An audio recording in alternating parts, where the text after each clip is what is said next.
Who's going to admit these people, Preeta? Kamal will be admitting, sir, and will be, reducing the noise also. We are getting prompts right now, whenever someone is joining in.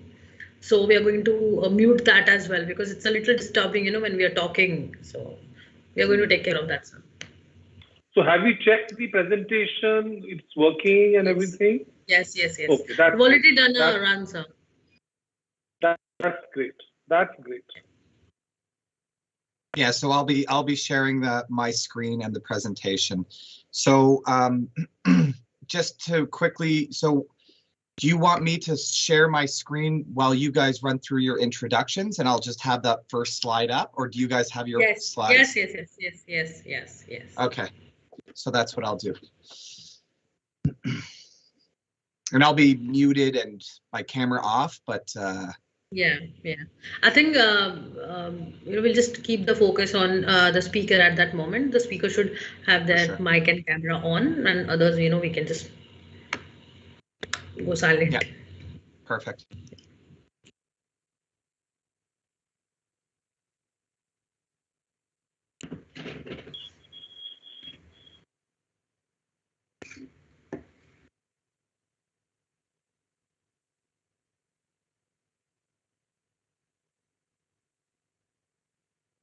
I didn't know that you could use Microsoft Teams to run webinars. Do you guys do this often? Yeah, we do it very often. Very often. So Through this Teams, is the, we have been using Microsoft Teams for almost all our webinars, and I think we have conducted around 7 in the last 2.5 months. And will you be recording this as well? Yeah, we are going to record it, and the video of the same will be available on our YouTube handle as well. We'll be sharing that with you. I think the link which Kamal has shared in the morning, that's where you can find the recorded video at the end of the session. Fantastic. Okay. And we'll also be keeping a link on our portals as well, giving some information about the webinar. So what time? I think it's 5:56 here right now, and there are many people who are waiting. So I think we all can mute ourselves, and I'll just tell Kamal to start accepting and admitting the people in the lobby. I'll share the screen then. Yeah, I'll prompt you when to share the screen, Andrew. Oh, you'll prompt me? Okay, for sure. Yeah, I'll tell you when to share the screen. Because right now we have this banner, that is welcoming them to the webinar. So once we start, I think the screen can be shared. Yeah. Perfect. Yep, that works for me. Thank you.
Sorry, I can't. There's been silent for some time. I presume we are all online.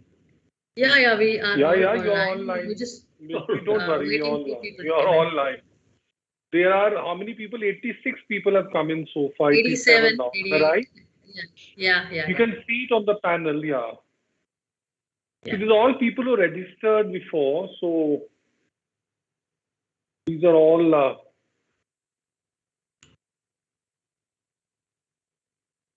Important thing is when you want to start. 6:03 right now. So you want to start at 6:10. 6:5, sir. I'll just brief 6:5, 6:7. 6:5 you won't have unless and until you have about 120 people. Don't start. Okay. Because Sir. then people miss. Yeah. They might miss out. Yeah. You're 95 already, so I think they will come. Another 5 minutes. Yeah.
So we have crossed 120.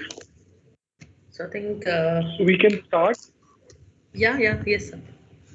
I think we can start because both the guests speak, then we have to do the formalities, and then we can. So let's start. Yes, sir. Yes, sir.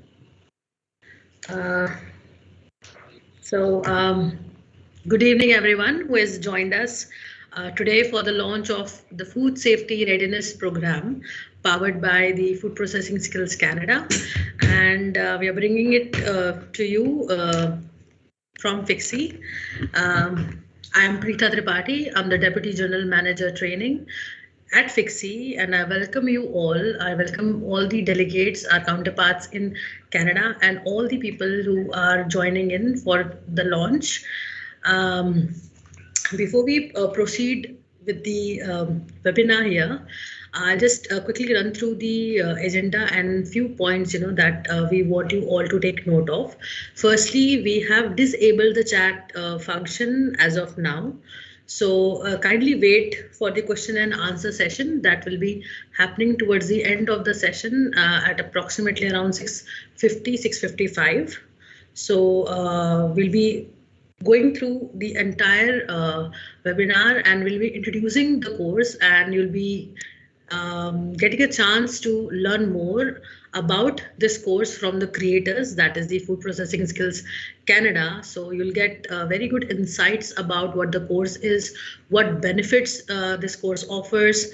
We'll be also giving you a short demonstration about how you can take this course on the LMS, that is the Learning Management System.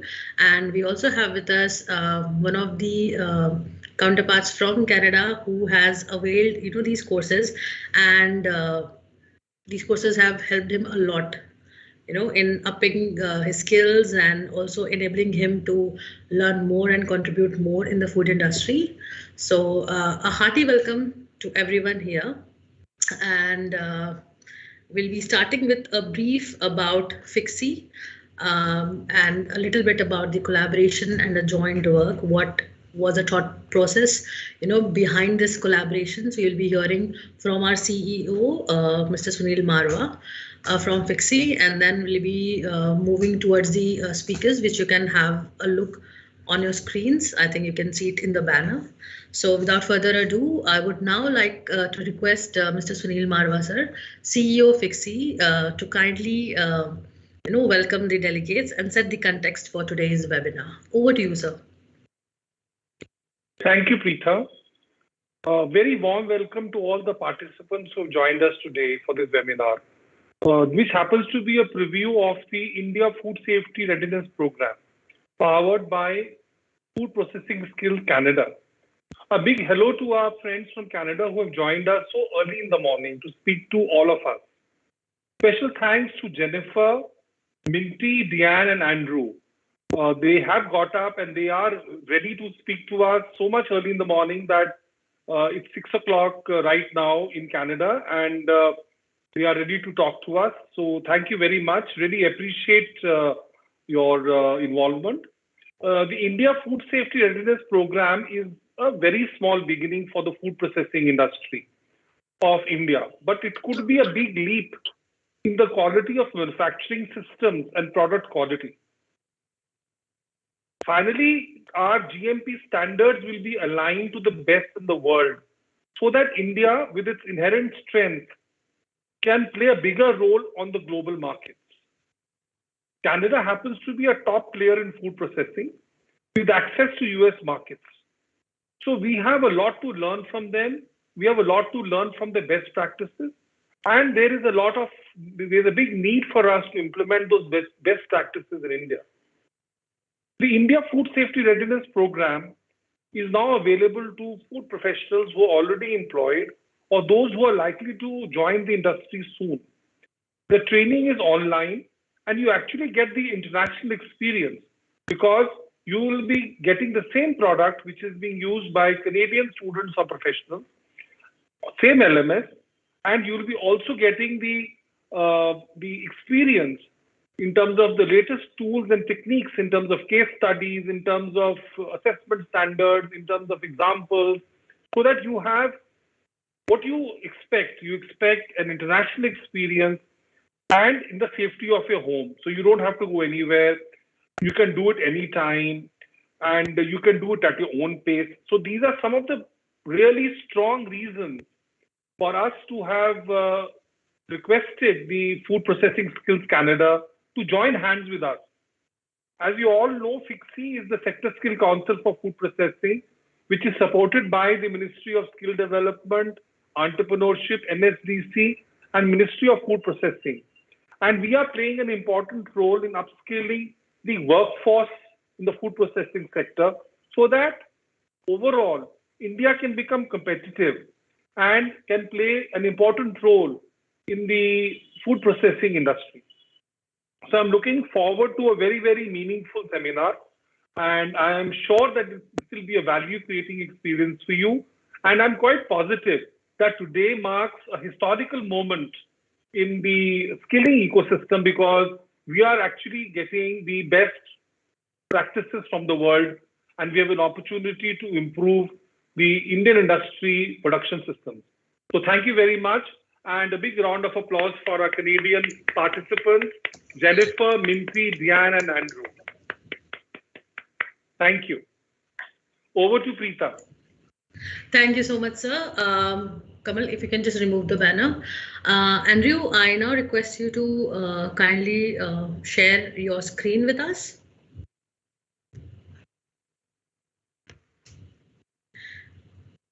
Yeah, so the first speaker for today is Ms. Jennefer Griffith. She is the Executive Director at Food Processing Skills Canada and has been a leader in skills development and training for the Canadian food and beverage manufacturing sector for over 20 years now. As the ED of FPSC, she has led groundbreaking initiatives in workforce development, including the Canadian Food Processors Institute, Food Skills Library, and Food Cert, resources that support education and career pathways for businesses and people. She is also very passionate about supporting new Canadians, Indigenous people, women, and youth in developing rewarding careers. Prior to joining the Food Processing Skills Canada, she held roles in the government and the non-profit sector. We are really very happy to have Jennefer as one of the speakers, and I'll let her take over the presentation now. Thanks so much. Over to you, Jennefer. Perfect. Good evening, everybody. So nice to have you a part of this groundbreaking initiative. We feel in terms of our partnership with Fixi, it has been a great journey. Definitely greetings to Mr. Sunil. We've had been working on this for quite a while now, as of last year, and I think we're finally here. He's brought on his team. We've both brought on great team members with both organizations to make this happen and come to pass. We've worked out our memorandums of understanding and partnership. So thank you to Fixi and both team members, Preeta, Amir, and everyone who's been working hard on your end. Greetings from the nation's capital here in Canada. We're in Ottawa.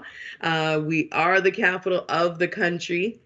It's large and vast, and we do have so many different parts of the world, but India is a big part of Canada. We do have a very strong contingency of East Indians here. I was actually just in Alberta province a few weeks ago, very large contingency, East Indian, many companies as well, owners of various types of manufacturing facilities all across Canada. So your presence is well felt here. So yeah, we're so happy to be here. Let's get into what we do. Like we mentioned, we're very similar to Fixi in terms of what you do there in India. We develop skills. We want to upskill and have the best workforce here that we can in the world and in Canada. And that means that we need to set the standards. We need to know what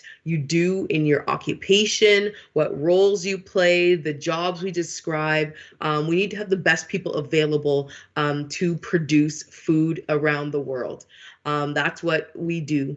We prepare high quality food, and that gets sent all across Canada and around the world. So we work and partner with various organizations to make that happen, but industry is very key to everything that we do, making sure we're working with the companies to understand your needs and your challenges and being able to address those through various ways, either if that's funding, providing funds to get programs up and going, if it's training your workers directly on site, if it's providing you, we have to know the labor market information. How are we going to get people to fill some of the roles that we have? So it's a really large umbrella, you can say, when it comes to skills development, and there's a lot of pieces and components to that. So one thing that we do is try to professionalize the industry, and we do that by creating standards. We do that by setting the competencies.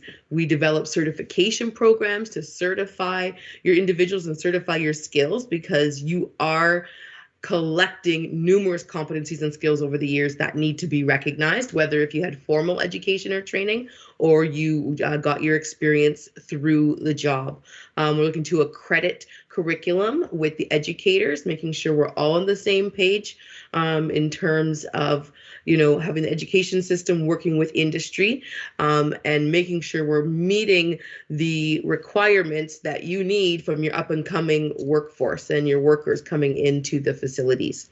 So yeah, it's a kind of a nice kind of circle there that we have, and really it's a long-term strategy. We have to work together to make this happen. It's not just one organization or individual that can do that. We need a lot of partners and we have to work together. We have a great board of directors as well in terms of being a national organization from various companies, large, small, medium. They're all at the executive level and really input to the forward development of all the work that we're doing. They really support our international initiatives and are really glad about today. These are some of the companies that we partner with and work with on all different types of projects, programs, activities. They take part in our training. They take part in developing our new programming. Some of them receive our funding. Like even right now, we have a funding program where we can provide dollars to companies to hire new graduates and recent graduates, up to $7,500 per student. So really getting the student the experience at a facility, and then providing companies with the opportunities to get different or special projects done, maybe that they need to achieve, or maybe they're working in IT, business, can be any discipline within the education department. So that's kind of a program we have right now, but these are some of the companies that we work with. Here's a bit about our sector in Canada. We employ about 280,000 workers, which is, I'm sure, nothing to you folks there in India. Not that many. We need your people, actually. We need more. We have a huge skills shortage, and we have so many related industries. We consist of over 7,500 businesses across Canada. And the majority of them are small. They're about 100 people or less. And obviously, yes, you do have the big, large size industries that might employ more than, 1,000 to 2,000 or so. Wages vary depending on what part of the country that you are in. It ranges, can go from 30,000 about to all the way up to over 100,000. So it all depends on the area that you are looking to go into. We are the largest manufacturing industry in Canada, representing about 19% of all manufacturing jobs. And like I mentioned, we have a really large shortage of skilled workers. And then we also represent, our sector employs the most immigrant workforce at 31% compared to 23% of the other sectors. So a lot of our companies are well prepared to receive an immigrant workforce with language training programs, essential skills programs, helping them with accommodation, housing, and so forth. And obviously food safety is a huge topic for most employers. It's just something that's kind of automatic now and needs to happen. So anywhere you want to sell a product or sell your food, you need to have your food safety standards in place. And these are some of the subsectors that we have here within Canada. The cannabis has been added to that group. We had 10 subsectors, now we have 11, with meat and poultry being the largest. But I know grain and oil seeds, we supply a lot of lentils. I believe 70% of the world's lentils out from Canada, from our prairie provinces. But yes, we are growing. Our industry is steadily growing and being more innovative as we go along. So one key area that our programming is based off of is our learning and recognition framework. This is a tool, this is something that industry really grabs onto, educators grab onto, because it sets the career pathway of what it is to work in our industry. Where do you start? Then how do you progress into various areas and careers into the industry? And then we also use this as a base. If we did not have our national occupational standards, this was the foundation and what created this learning path. So industry agreed on this, educators agreed on this, and this is a tool now that we use. It's a map and a pathway that we use to develop our curriculum. This is what sets the standards, and this is what all of our training content is based off of. So we build to the learning objectives that are set within this framework.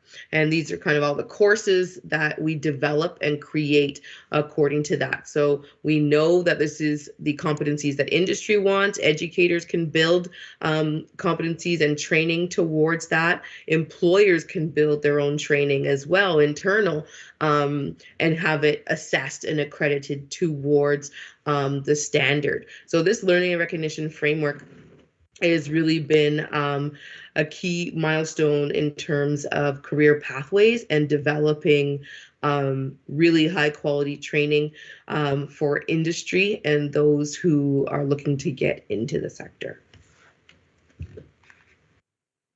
And then in Canada, obviously, we have various levels of government who are responsible for food safety and who also participate in many of the development of our programs. So we want to ensure that we are representing our regulations properly.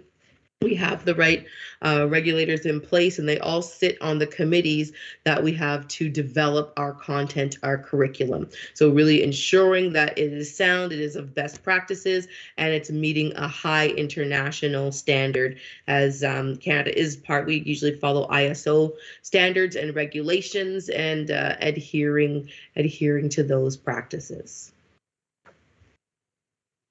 We have many training programs that we're running right now with industry and companies across Canada.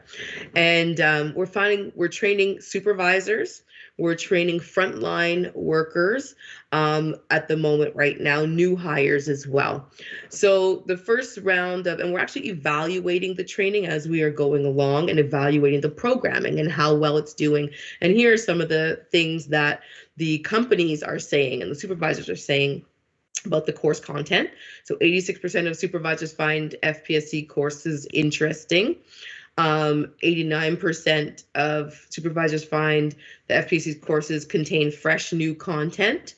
This is key. 94% of supervisors indicate that FPSC's course content can be applied to their current position.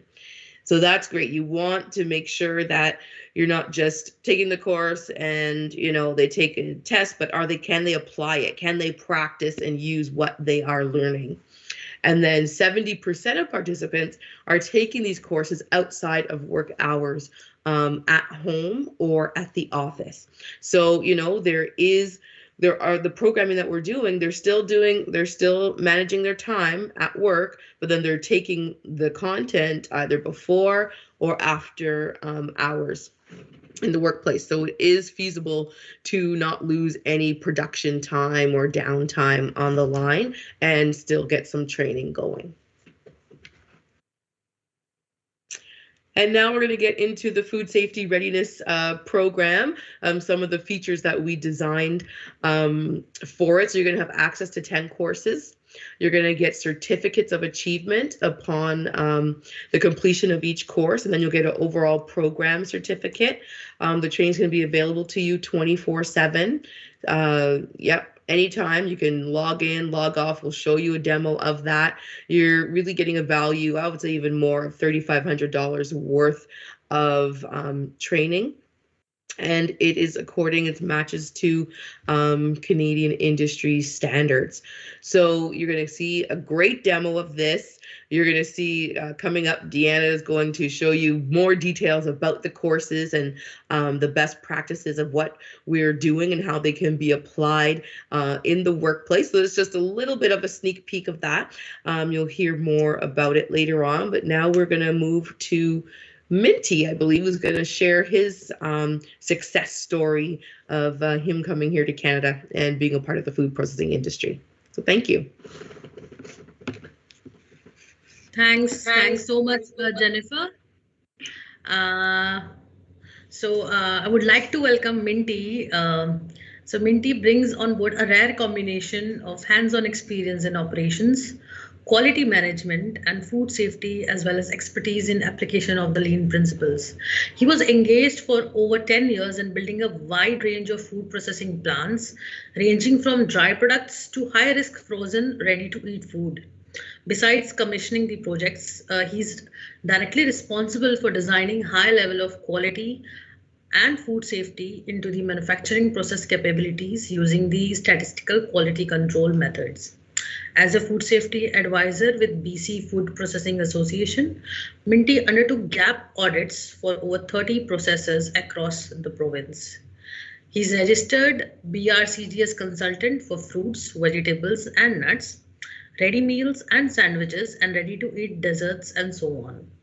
He's a project management professional who is certified and works with the Canadian West Coast Chapter PMI, that is the Project Management Institute, as an instructor for quality management for the aspiring PMP candidates.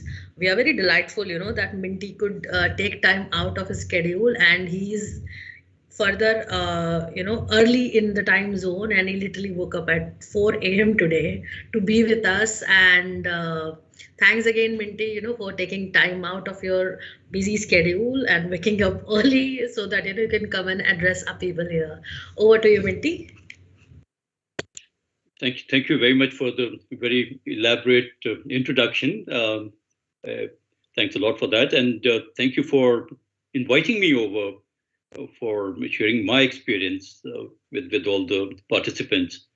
So good evening to everyone in India. I won't take too long, and I don't really have a structured presentation. What I'll probably be doing is sharing with you my experience of how I got into the industry, coming in from India about 9 years back, and getting into a smooth role which I could create, or some kind of a business position I could create for myself in the transition from India to Canada. I think it's 2013 is when I had come in, and I knew I had good experience from back home, but it was kind of very unclear to me as to what exactly the industry required here, whether my skills will fit in, whether I can contribute to the industry here. So I did knock around a bit initially, and I realized that probably I was not doing, something was not right in my initial approach. I was fortunate I got directed to this Food Processing Council, because what I got from there was some kind of a direction of what I should be doing. They were, let's say, they were very accessible people. They were immediately there to help you, give you some kind of a, let's say, some kind of a options that I could build on. And one of the things which came out was there was this program which we are talking about today. It's not a program; it's a series of kind of different sets of inputs, and the courses that they've combined goes a little beyond a typical food safety seminar. So it's well-rounded kind of an input that get provided. And I was fortunate to kind of get directed to that, and I realized that there were gaps in my understanding, and it was good that I went through it, because it just made it a little easier for me to move into the industry thereafter. And here again, I think the group was pretty well networked, and I'm sure it is networked even today. I could get some links into the industry, and that's really what was the critical link at that point of time, with some inputs, closing in your gaps of your understanding, your knowledge, and some linkage to the industry is probably the as I said, I've used the word critical to make the transition. So I got my first break. It was a part-time break, but in the right segment, which I had wanted to work on. It kind of a consulting in nature, and it helped me to get linked to the next set of, let's say, organizations. There were 2-3 more which came in after that. So it just started rolling. And it's kind of a question of time. Then you start establishing yourself as a, you have a proper base. And then I got breaks with some larger organizations like the certifying bodies, SGS, Sci Global, PwC, and not to kind of not mention the council. I got some very good breaks with them in terms of they have a number of projects, and I was fortunate to be associated with some of them. So it's kind of helped me get into the Canadian work stream in a pretty, in a I wouldn't say seamless manner, but then it was pretty a good structured approach to getting into the industry here. And in hindsight, if I were to kind of sum up as to what really happened at that point of time, in a somewhat conceptual framework, there were two things which I can now look back and see what happened. First was the knowledge calibration from what I had in India to what was required here. There is a gap. There is there's some kind of differences are there, and it just helped me to understand that difference. And that was a very critical thing. It was small, but it was critical. And that helped me roll into the industry a little more smoothly, which would have been more tumultuous if I had tried to kind of get in directly. And second was the connections that I could get to them. They were very, let's say, invaluable for me. And I think I'm glad I went to this organization. As I said, it's a very well networked organization. They've got links across the country, and there are various programs that they are kind of dealing with. And it just helped, at least it helped me to get networked across. And I'm pretty, let's say, confident that I can probably sum up by saying that I think you're in good hands. So I like to leave it at this point of time. We'll sit through the webinar at the end of it. There may be some questions, and I'll be happy to address them on a case-by-case basis. So thank you very much. Back to you. Thanks so much, Minty, for sharing your experience of how helpful this particular program has been in your career. And I think most of our attendees here can definitely take some cue, from how this has helped you a lot. Thanks so much again.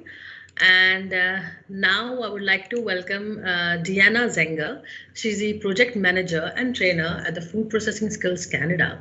She was born in Canada and raised and educated in the US. She prefers Canada as a home base as she travels and works in many parts of the world.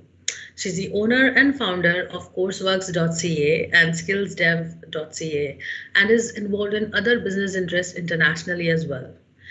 Program development, e-learning content development, global workforce trends, education, immigration, travel, trade research, and project management, along with the food and beverage industry support occupy her time. And there is so many work that she does in her time. I mean, that's really commendable. And she has amassed professional credentials reflecting her passion for knowledge, business, and for learning about what makes people tick. Whether it is cerebral, physical, or emotional, she wants to know how people can be better than their best and how to create that environment to benefit individuals, society, and the workplace. We are really glad, Deanna, that you've taken time out of your schedule and you're here addressing, our counterparts, mostly students and professionals from the food industry in India. Thank you again, and I'm handing it over to you. You can start your presentation. Thanks so much, Deanna.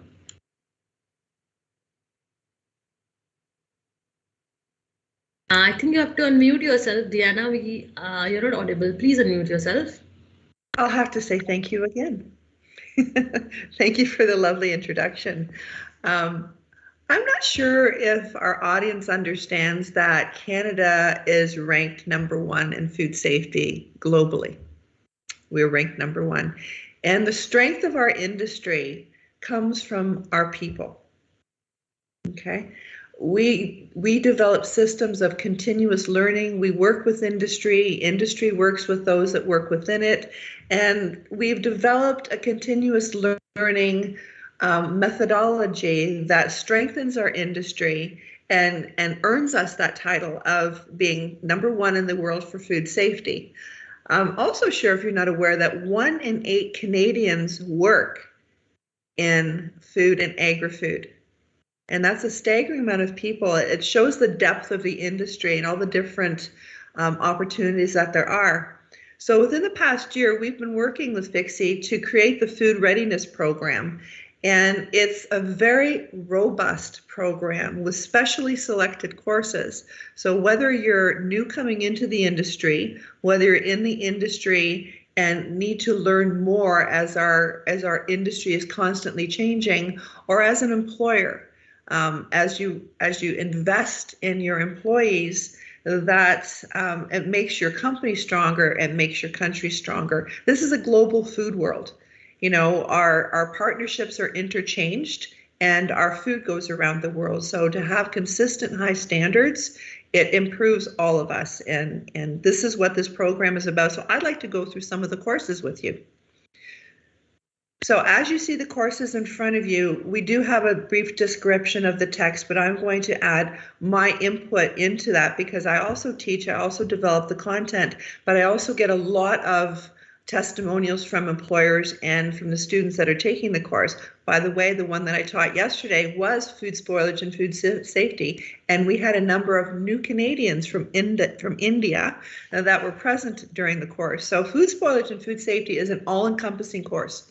It's important for everyone to understand the difference between food that is spoiled and food that is unsafe. You know, because there is a difference. How does food become spoiled? What does it become contaminated with? How do we tell the difference and how do we prevent that? Is really important, especially in a processing environment. And then as we learn what we can't see can really kill us. The course also goes into the ways the food is contaminated, the biological, the chemical, and the physical, and how that affects the food, how it affects our businesses, what we can do about that. We discuss the importance of food safety management systems within the program and what our roles are in ensuring that the food that we produce is safe. So it's an excellent, excellent course. Good manufacturing practices. You know, as we start to better understand the food manufacturing processes, we start here, okay? GMPs, as we call them, good manufacturing practices, we call them GMPs, are the foundation for preparing safe food. Next slide, please. Sanitation and allergens. You know, it's interesting with sanitation. The people that do our sanitation and the theories of sanitation really do hold our businesses in the palm of their hand. You know, we can have the best product, we have the best website, we have great people, but if our sanitation isn't what it should be, if we're not testing constantly for our sanitation, then we open ourselves to a number of problems. Key to those are the pathogens that we cannot see. So we must clean, we must sanitize, and we must test. But this course really gives everyone an understanding of just how important sanitation is. It's not just simply cleaning. The sanitation goes through our warehouse, through our production areas, through our storage areas. It's a key foundational tool in preparing safe, quality food. You know, and allergens in Canada is a law. You know, how we manage allergens is a law. It started back in Australia over a decade ago, the importance of allergens. We have a number of foods, mainly proteins, that cause really adverse reactions in people. In Canada, we have very stringent labeling laws that you must have in plain, simple language, the fact that there is an allergen present on your label. And this is law within Canada, and this is growing globally. Not everyone is affected by allergens, but those that are sometimes have very dire circumstances, illness and even death. So allergens are incredibly important. How we handle allergens in a production environment is key in this program. You know, our food systems, when we're in food, we actually manage risk. That is what we do. Working with raw ingredients, preparing food that is distributed nationally and globally is a tremendous responsibility. So these two programs are really essential for those working with food and in the food industry to understand just how important that they are. Next slide, please. The fundamentals of quality assurance. QA and QC. QA is our short form for quality assurance, and QC is quality control. The two work hand in hand to make sure we have the best and safest product possible. QA, or quality assurance, is largely preventative. It's easier to prevent situations from arriving.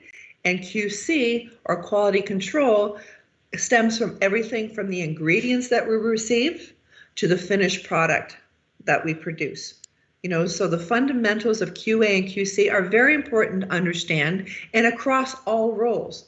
We have found comments from employees that perhaps they don't have those roles, but they better understand the roles of those that are in QA and QC within their operations. And for employers as well, this is a very important course and one that you'll enjoy taking. Food safety culture. For supervisors and managers, what is a safety culture? Again, I go back to the strength of our industry comes from the people that work within it. And the people that work within it understand the responsibility, how important their job is. You feed India, you feed your families, you feed yourselves.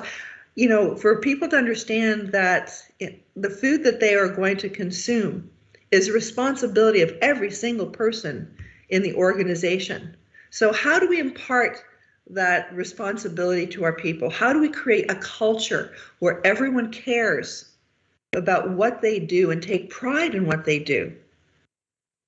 It has to come from management and supervisors. You're key to this. Everyone watches you. What are some of the best practices you can do? What are some of the things that you can impart? And as you go through this course, you'll learn that you'll be building interpersonal relationships with your team. And that is how you start building a food safety culture, because people care and people look up to you as leaders and motivators. It's a very inspirational course. The next slide. Introduction to Preventative Control Plan.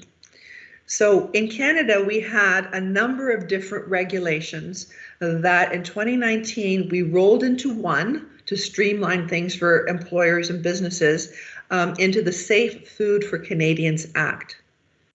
So this encompasses a lot of regulations, as I mentioned, handling a lot of different food commodities, a lot of different practices, all into one. You can look at this as a really good grounding board for stepping into how you would create a HACCP plan, because this gives you all the fundamentals that you'll need to know, and it's very interactive and it's very hands-on. So you can increase your food safety alignment with an international standard, which is what the goal is globally, isn't it? We have a global food world, and India plays an incredibly important role. So this, again, is a super course that was selected by Fixi for this program. And that takes me to managing recall in a wired world. Recall is one of your GMP, it's one of our GMPs in Canada, and it is required under a HACCP plan. So a recall is when we remove unsafe product from the consumer or from the public area where consumers can purchase it. It's not a matter of if it will happen to a company, it's largely a matter of when, and because accidents do happen, and recalls basically are a result of human error, because we have food safety management systems, we have protocols, we have GMPs and SOPs and all the tools to help us create safe food. But sometimes, despite our best efforts, human error does occur. So what do we do? An entire organization is involved in a recall, and it can be done very quickly, it can be done very efficiently, and it can actually lead into not losing businesses, not losing customers if it's managed properly. So you will explore that in this course, how to do that efficiently and effectively. And we're also in a wired world. What does that mean? Social media, technology, bad news travels really, really fast. So we need to be prepared. And this course gives you the tools to plan When you have a recall plan, when it does happen, you can react very quickly and you can recover. And it also gives you the tools to recover from a recall. Next course, please. Or next slide, please. And that goes into traceability in the food manufacturing industry. Traceability in a global food system is what we all strive for. You know, if we can actually locate, if we do have an issue, if we can locate very quickly the source of where that could happen, then we are able to step in and lessen the liability. So we've heard of blockchain, we hear traceability. Do you know that Walmart, if you buy mango in Walmart, within 40 seconds, they can tell you exactly which field it came from? You know, how it was packaged, how it was transported, how it was shipped, all the different lines along the way till it came to your table. That's traceability. Traceability is an important tool to make us all better, but also to deflect any liability and have a step up and be able to take any product that is defective away from the consumers. Traceability also leads to better ingredients coming in. As employers, as business owners, if you're constantly through your QC and your management systems here, demanding certain quality control ingredient for your ingredients, if you need to have that traceability aspect, that often we have found through best practices, it leads to better quality ingredients coming to you. And that's what we want. Better quality ingredients produce better quality products. And HACCP essentials. HACCP's Hazardous Analysis Critical Control Point is a standard that extends beyond food, the food industry. We have HACCP in forestry. We have HACCP in transportation. What HACCP does, it allows us to view our organization, our practices, our processes, and to identify where a risk could possibly happen, how we're going to monitor it before it becomes a risk, what are we going to do when it does, and how do we verify that we've corrected the situation. Having a robust HACCP plan also leads to supplier acceptance, it leads to your customer acceptance, it opens doors to trade. So a lot of third-party certifications now, our BRCs and so on, demand that a HACCP plan be in place. So we teach you the HACCP's essentials, and it's a really great starting point. And it's great information for everyone within the organization because you better understand how we manage risk, how we manage food safety. So in the next slide, please. This is an incredibly robust program that Fixi along with FPSC have created for you. And what our next slide is going to show you is where you're going to take these courses. So we have a learning management system called an LMS. We love our alphabet soup, as I call it. And this is going to be your virtual campus where you're going to take your courses. And the interesting thing about how we learn now is that we learn at our own speed. We're going back, we're going to find the slide. We're going to learn at our own speed. What does that mean? Jennefer referenced that, you know, as an employer in Canada, we learn at our own. We had a research project that we're currently undergoing on behalf of our Canadian government because we understand from employers that we need to continuously learn, but we also need to have production. We need to not lose operational time. And people do like learning at their own speed. But research also indicates that employees like learning at their own speed. They prefer that, but they also understand that they will be learning continuously going forward. So with our learning system, you can learn at 3 o'clock in the morning if you can't sleep. You can take a module at a time. You can start and you can stop. So this is the portal that Food Processing Skills Canada has created for the Fixi program. So what you will do is you will log in with your email, and then Fixi will provide you with a password to enter. This is what we call a portal. Okay. And when you click on the sign in button, you open the portal. Also, if you forget your password, you can go back and we can send you a new one. So your course is on the dashboard. Could you pause that for a moment, Andrew? This is your dashboard. it will show you what your progress is. It will show you where your certificate is on the dashboard. It'll give you a snapshot of what your progress is. So this is what's called the dashboard. You can carry on now. I thought I could talk fast. Where your certificate as fast as this. So you have on the left here, everything from your courses. You can take notes. You'll go to My Courses to see the 10 courses that we've described here. And we're going to take a quick look at the GMP course. So you would click the begin. If you were coming back to a course, you could click resume that we could start over again. So this is the Good Manufacturing Practices, or GMPs. All the courses are narrated. So you can resume or start over with narration. You could also have subtitles. At the beginning of each course, we ask you to verify that you are in fact the individual taking the course. You cannot go forward until you click on this and then the forward button appears. At the start of every course, we have how to navigate the course. You may be first time doing an online program. So each course has the section in it. It'll show you what the buttons do. It'll go through your dashboard again, and it'll go through the contents. After you've become accustomed to this, you can just skip over it. We also have subtitles. Our courses have subtitles again. It'll go. So if you turn off the audio, you can read the subtitles. We ask that you don't do that. The narration, a lot of things in the narration and in the video. You can also take notes at each slide at any time. You can take notes. Just think of this as a notebook, and your notes are held. The narration, a lot of things in.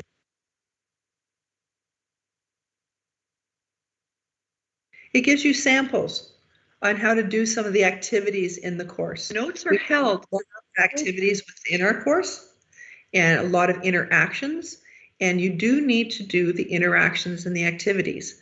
You could find yourself at the test at the end. If you omit your activities and interactions, then your score will be reduced by the areas that you chose to skip over.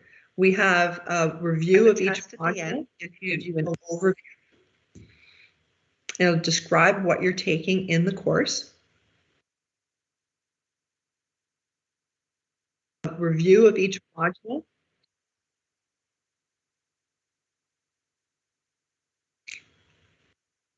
We also have a table of contents where you can very quickly go back if you need to review a certain section. And the arrows point to the back button. This video is going to be made available as part of this presentation.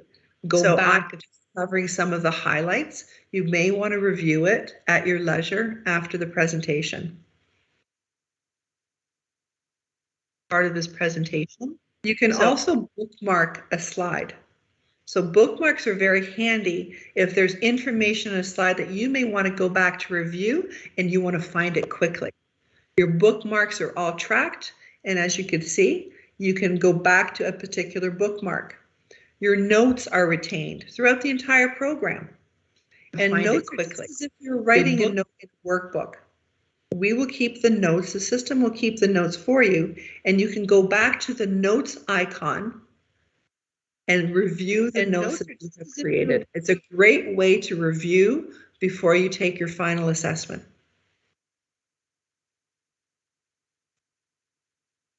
So and under review the notes, there's 3 different areas here I want to draw your attention to.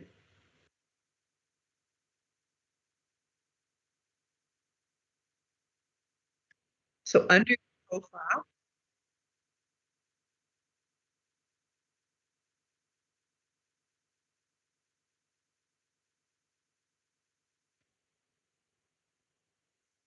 so the courses are always accessible. There is an instant save to any notes or bookmarks that you take. We have narration to help you learn, and we also have a glossary.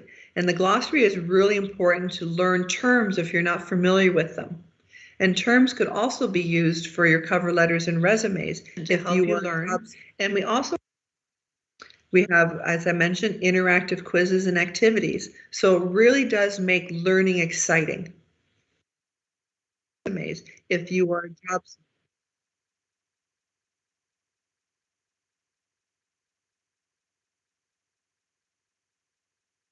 We have a number of videos that are also within the system, and the videos are hand-picked for these courses, are very interesting and provide additional information. Videos, and I'll give you a little hint. Some of the information on the videos will be found on your final assessment. So they're very, very important information. And I'll give you. And as you enter in the program, I'm sure there'll be more instruction on going in and out of your learning management system. But as I mentioned, this is a great video to give you an understanding of how it works. And you have an incredibly robust program brought to you by FICSI and FPSC. But as I mentioned, this is a great video.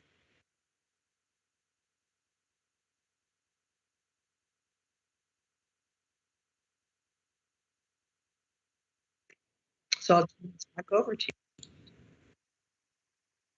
you. Thanks so much, Deanna, for giving us an overview about how the program will look.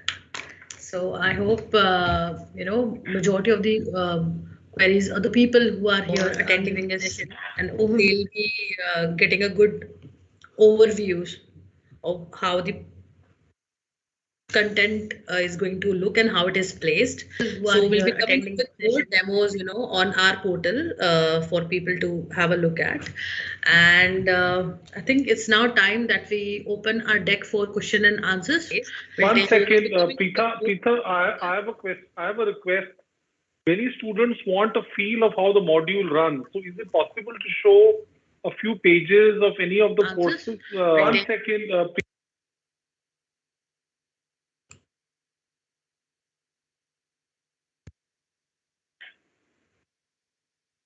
any of the courses.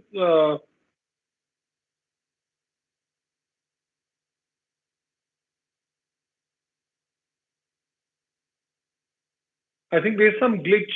I just made a request that if some pages can be shown to the participants. There's some requests have come from a few people. They wanted to have a feel of how the pages run. I just. Deanna, do you want to log into the LMS and share your screen? I am doing that right now. To have a feel of how the pages run. Sharing. You'll just have to give me a minute.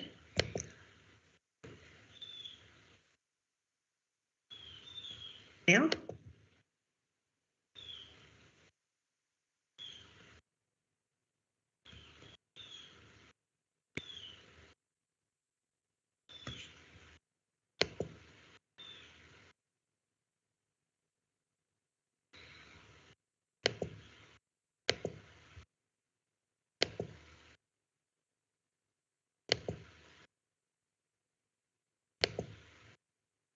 Can you see my screen? Yes, we can. Thanks, Wonderful. Deanna. So this is my dashboard on our Fixi program. And just as you saw during the demonstration, the courses and so on, this is called the dashboard. I'm going to go to the course icon. And let's take a look at that GMP course. So I'm going to click begin. You'll see that you have a choice of begin, start from the beginning. And as I start this course, if I want to leave it for any reason, I can go back and resume the course where I left, or I can start from the beginning. So let's start from the beginning.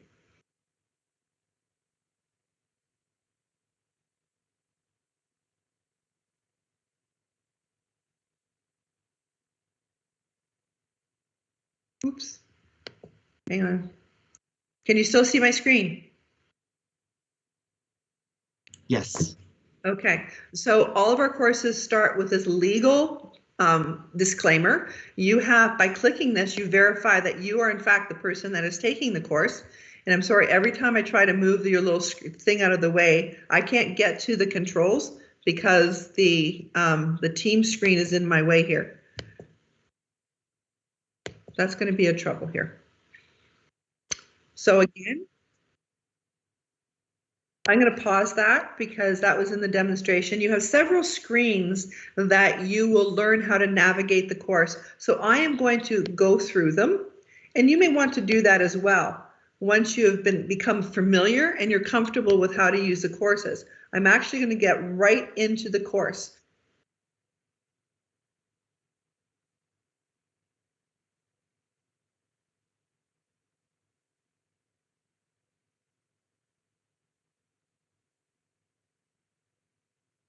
It seems like we have some audio tech issues here. We can't hear the narration.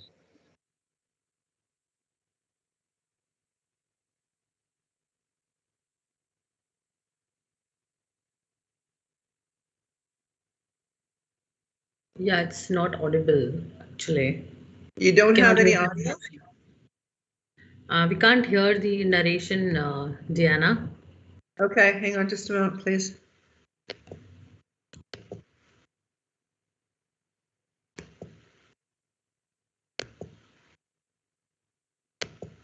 Okay, we'll see if this helps.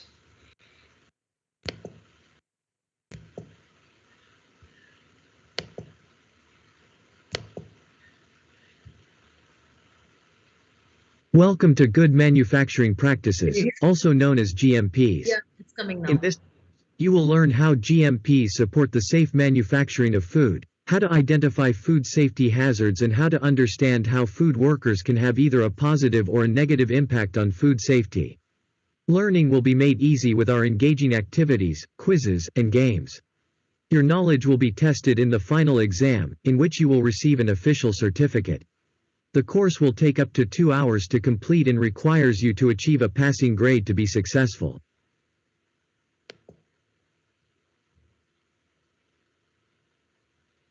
What are good manufacturing practices and what is your role in the production of safe and wholesome food?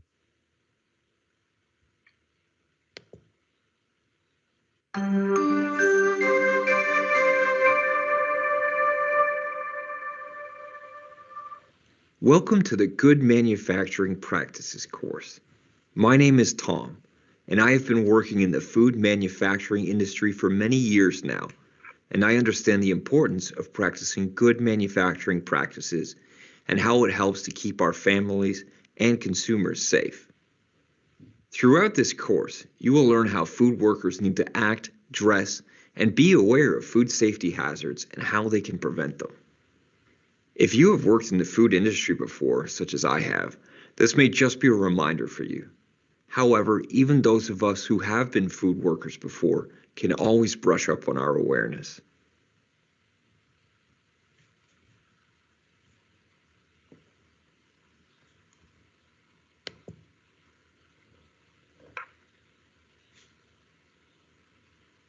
As you can see, the course is broken down into 5 modules, so over the next few hours we will be engaged in learning about the definitions and reasons for GMPs, the food safety hazards that cause us to be vigilant with practicing GMPs, and your role in using personal GMPs, so that you are aware and have the specific skill set. We will also talk about specific GMP do's and don'ts, and how and why handwashing is so important. There will be a questionnaire activity at the end of each module, and then at the end of the course there will be a test. The mid-course test questions are not marked, they are just to help you understand the concepts. However, the test at the end of the course is graded, and you will be required to achieve at least 70% to be successful in this GMP course. So here as well, you can click on the full course outline and receive a full course outline. So I'm just going to go forward. Maybe Once you you can have go to a completed this module, course, like you will be module able 1. to understand and have the skills to define GMP. I'm sorry, I can't hear you. So I was like, maybe we can go to like module 1, like just show module opposed to all the intro stuff.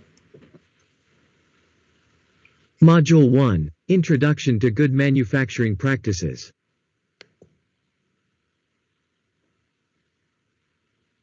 I'm sure that by now you're asking yourself the ultimate question. What are GMPs? And as a food worker, why do I need them? Well, just so that we're all clear, good manufacturing practices are a set of rules stipulated by legislation and the company that you work for that tells you how to behave in a food manufacturing facility. GMPs cover more than just hairnets and lab coats. They can include the way that the facility is built, the fitness of the water and air supply, and even the way equipment is cleaned. But for most of this course, we will be focusing in on personal GMPs and how you can impact food safety with your knowledge and actions. I just wanted to let you know that some companies may be very much stricter with their personal GMPs than we talk about here. There's usually a very good reason for that. It could be that they've gone through a recall that could have been prevented by GMPs. It could be that they are for an immunocompromised market, like people with AIDS or a seniors facility, and they want to ensure even tighter standards of food safety. Or it could be that the quality manager is ultra-conservative and is not willing to take chances. In the plants that I had responsibility for, I did not allow ball caps, even if people wore hairnets underneath. That was because I didn't feel ball caps could be washed to the point where they would not potentially contaminate the food we were making. So whereas the government may enforce one level of GMPs, the company you work for may be even more strict. And that's okay as long as the expectations are clear. If you want to work there, you must comply with those GMPs rules. So the interesting part of this, before I go to the next slide, is you're learning about what GMPs are, but also adding some industry incidents of why sometimes the written GMPs could be even stronger within an organization. An organization could add their own restrictions on top. And here he spoke about an extra added piece of attire, a ball cap. You know, the reason why a ball cap wasn't going to be allowed is because it can't be cleaned thoroughly, and pathogens can be transferred from clothing onto food. So throughout the program, you know, there in the narration, it's not just the good manufacturing practices. We intersperse incidents within industry that are very relatable to the subject matter. I'll go through another slide, but you can kindly let me know when you'd like me to stop. Are we good now, Sunil? Is that enough demo, or you want to get to legislated GMPs? We are referring to the laws that require good manufacturing practices in the country that we are working in. Because that's Canadian law. The Canadian Food Inspection Agency has developed the Food Safety Enhancement Program to help companies understand the legislation and put together programs to. So you'll find throughout the programming, you'll find resources that you can actually download. By clicking on it, you can download this resource onto your own computer. The 7 prerequisite programs are premises, transportation, purchasing, receiving, shipping, and storage, equipment, personnel, sanitation and pest control, recall, operational prerequisite programs. Each prerequisite program is divided into elements, sub-elements, and bullets, which include the requirements. Each facility must create a documented program that responds to each prerequisite program bullet requirement. For further clarification on Fsep, please click on the link. The objective of Fsep is to provide all the requirements that companies must have as part of their food safety system. In other words, the government is providing standards that your company must adopt based upon your product and your food safety culture. Companies may choose to have additional requirements than what Fsep states. However, those requirements laid out by Fsep must first and foremost be adhered to.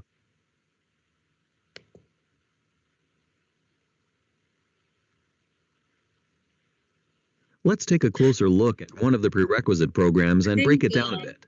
Prerequisite program D involves personnel. I'm sorry, did you say something?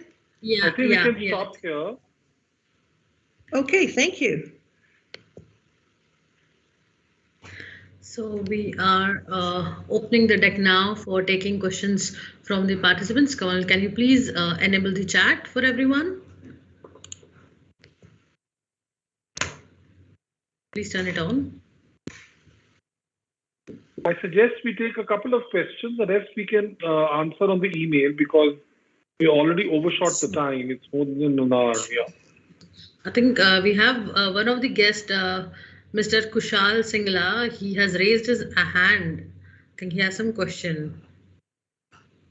Kushal, if you can please type your question.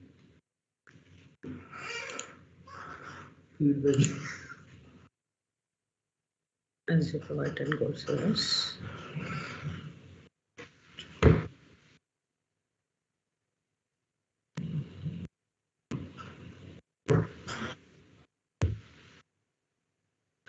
So we have got one of the questions. I think Deanna or Jennefer, you can address that. So we have a question.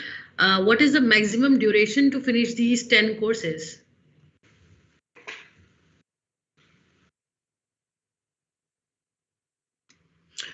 I think to take the 10, actually, you have a good amount of time. It shouldn't take you too long. Each course averages about maybe 3 hours max. PCP is a bit longer, probably about 8 hours or so. So maybe 30 hours to complete the 10 courses. Now, Okay. can I add something? That would be, Sure. hang on. That would be a guideline. It's very difficult to gauge the length of each course because it is learning at the speed of you. You could be taking a course and then you have to stop to make dinner, and you could come back to the course, or you could sit down and complete the entire course at one time. Okay, so it is learning at the speed of you. Sometimes you may want to review some information before you take the test. Sometimes you may want to review your notes. So what you don't want to do is take a long period of time and, you know, take 6 months to complete 10 courses. That's not reasonable. You'd like to complete the courses in a reasonable amount of time. So again, it depends on the speed of you and your situation. Are you working? Are you not working? Okay, so we don't have a limit. We don't say this course you must finish in 1 hour or this course you must finish in 2 hours. So we ask you to self-pace yourself and be organized with your time. Okay. That's helpful. The other question that we have from Mr. Kushal is, do we have to take separate exam for each course? Yes, you're going to receive an internationally recognized certificate for each course. So each course will have a final assessment. Okay. There is one question from Christina Sandra Singh.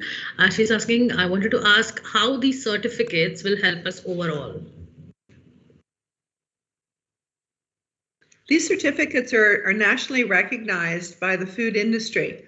Understand that the food industry worked with us to create these courses. This is information that the industry wants you to know. You know, so it'll assist you by, you can prove that you have gained these competencies, you have gained specific knowledge. Each course comes with a set of competencies that you have gained by successfully completing it. So you can show this as an indication that you have in fact learned this material. Okay. Then I think there is another follow-up question. So are we provided 10 certificates on program completion or a single certificate at the end? Jennefer, I believe that you have both. I'll let you answer that. Yes, we do. So you'll get one certificate after each course that you take, and then you will receive the overall program certificate at the end of the 10. Okay, there is another question that asks about the validity of the certificate. So what will be the validity of the certificate? Which one? How long will the certificate have the validity? Yeah. Well, it's not no end date to them. It's not a certification program where if you have a designation in the occupation, yes, you have an expiry and you have to retrain and re-upgrade and so forth. So there's no expiry to the certificate. Okay. We have another very apt question, I might add. Mr. Sundaram is asking, is the assessment, is it immediate after each course is finished, or we have the option of, you know, taking a gap of a day or two and then appearing for the assessment? Yeah, it's at your own pace, correct? So if you paused before you take the final test, when you log back in, you land exactly where you left off. So it's at your pace, and the test or the exam is attached to the course itself. Okay. We actually encourage you to go back and review your notes actively use that notes feature, review after every module, there's a mini assessment, go back and take a look at how you've done, prepare for that final assessment. Okay. There is one question from Mr. Peter Clement. He's asking if someone from India wants to work in Canada after taking this course, will these courses be helpful? Yes, definitely. We had a whole program that just trained pre-arrival. So those before they came to Canada, they took 23 of our courses before arriving, and then we matched them up with employers and companies, and they were able to get employment just from having those courses along with whatever other education they had. So most definitely. There's one question from, I think, Rhythm Chopra. She's asked, are these courses recognized only in Canada or in other countries around the globe? Well, recognition is relative. You could take a course anywhere and show your certificate, right? Where you go to any country. So if you go to the USA and you see that you have all this training from Canada, I don't see why they wouldn't recognize that as continuing education, right? Continuous education and learning. So one thing that comes, if I could just add to that, Preetha, the one thing that comes with these courses as well is you have a list of skills and competencies that you've gained. And the skills and competencies are worldwide. You know, there isn't such a thing as an India skill in this particular area or an Australia skill. These are skills and competencies that are used to manufacture safe food. And those are recognized globally. Okay. There is one question from, I think, Miss Arjita. She's asking, can we do our choice of courses out of these 10, or is it compulsory to do all? You take all the courses out of the 10. Yeah. You won't get the overall certificate at the end. We have a flow and an order in terms of how they were organized. And yeah, you need to take the 10. But 10 is not that much. It's good. You should be able to manage the 10. Yeah. Yeah, and there's one question that is from Yash Tirthekar. What is the difference between food safety in India at food industries as compared to the food manufactured in Canada? Like, he's asking about so I think this question can't be asked to the Canadians. Yeah. So I think this question can be skipped. Let's stick to what we are talking about. Maybe Minty. I suggest we take one last course and then the last question and then stop. So there is one question. There is one question from Mr. Sundaram. We are a university running food science and nutrition courses. Is there a plan from Fixi to have more student exchange program with Canada Food Skill Council? I think Sunil sir, you can take this question. We don't have any program right now. We shall be launching later on a program specifically meant for students who would like to work in Canada. But that will be a longer program that has 23 modules. The program which we are introducing here today is actually meant for people who are working in India and who want to get themselves updated to the Canadian standards of knowledge. And if you want to work in Canada, there will be another set of courses, and that you'll have to do later. Yeah, I think with this, watch this space, and then we will be coming up with another set of programs which will help you to move to Canada, and in fact help you to get a job in Canada. We are not going to help you to get the work permit or visa, but we will give you knowledge which will make you eligible to apply for jobs in Canada. I think with this we end the question and Yeah, so I'm formally closing this question and answer round. Before we initiated the chat, we have shared in the chat box details about the course and also the link and also our email ID.